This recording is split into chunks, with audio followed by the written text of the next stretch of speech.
Lyari transformation projects کے تحت Lyari town میں ترقی کا نیا سفر جاری ہے، جہاں کھیل، تفریح، تعلیم اور بنیادی سہولیات کے بڑے منصوبوں کا آغاز کر دیا گیا ہے۔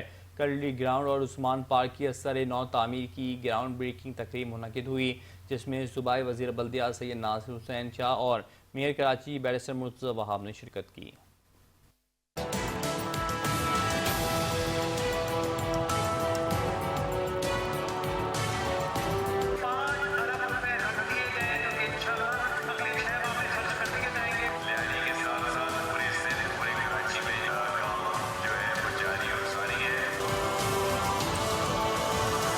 لیاری میں ترقی کے ایک اور اہم مرحلے کا آغاز ہو گیا ہے۔ کلری گراؤنڈ کی اثر نو تعمیر 400 ملین روپے کی لاگت سے کی جائے گی، جو کہ کلک کے اشتراک سے مولوی عثمان اف بیا پارک کی تعمیر 430 ملین روپے میں مکمل کی جائے گی۔ گراؤنڈ بریکنگ تقریب میں صوبائی وزیر بلدیات سید ناصر حسین شاہ اور میئر کراچی مرتضی وہاب نے عثمان پارک کا سنگ بنیاد رکھا۔ صوبائی وزیر بلدیات ناصر حسین شاہ نے کہا ہے کہ جب بھی بلاول بھٹو سے بات ہوتی ہے وہ یوتھ کو آگے لانے کی بات کرتے ہیں، وہ چاہتے ہیں کہ نوجوان باصلاحیت اور موٹیویٹ ہوں۔ چیئرمین بلاول بھٹو کی ہدایت ہے کہ مربوط پلاننگ کے بعد تعمیراتی کام شروع کیے جائیں۔ لیاری کے ساتھ ساتھ پورے سندھ، پورے کراچی میں کام جو ہے وہ جاری اور ساری ہے۔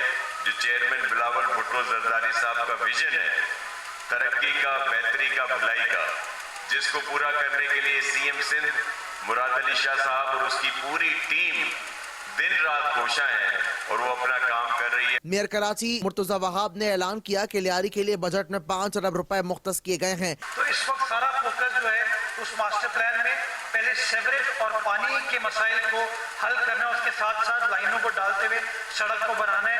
اچھی چیز یہ ہے کہ اعلان نہیں ہے، وعدے کو وفا کیا جا رہا ہے کہ بجٹ میں آپ کے 5 ارب روپے رکھ دیے گئے ہیں، جو کہ انشاءاللہ اگلے 6 ماہ میں خرچ کر دیے جائیں گے۔ چیئرمین بلاول بھٹو کا ویژن عوام کی فلاح و بہبود ہے۔ وزیر اعلیٰ سندھ ان کی ہدایت پر لیاری، کراچی اور پورے صوبے میں ترقیاتی کام کر رہے ہیں۔ پارکس، کھیل کے میدان، تعلیم اور پانی جیسے بنیادی منصوبے لیاری کو ایک نیا تشخص دینے جا رہے ہیں۔ کیمرہ مین عمران یامین کے ساتھ منظر رضوی 5 نیوز کراچی۔